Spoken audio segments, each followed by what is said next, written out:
Varicose veins laser చేసిన తర్వాత కొంచెం డాక్టర్స్ విజిట్ చేసుకుంటూ ఉండాలి. ఎప్పుడన్నా ఏదైనా చిన్న అల్సర్ పడ్డా లేకపోతే కాళ్ళ వాపులు అనిపించినా ఇమ్మీడియట్గా చూసుకొని, ఇంకేమన్నా రక్తనాళాలు కనుక ఉబ్బిపోయి ఉంటే కనుక దానికి మళ్ళీ లేజర్ చేయాల్సిన అవసరం పడదు.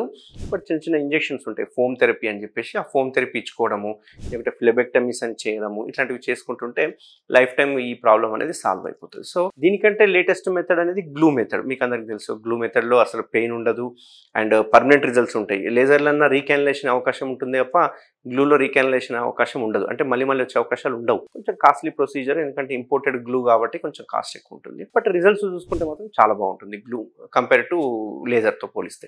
సో ఎవరికైనా ఇట్లాంటి వారికోస్ వెయిన్స్ ఉంటే కనుక మీకు గ్లూ కావాలన్నా, ఒకవేళ ఈవీఎల్టీ లేజర్ కావాలన్నా మన సెంటర్లో అవైలబుల్గా ఉంది.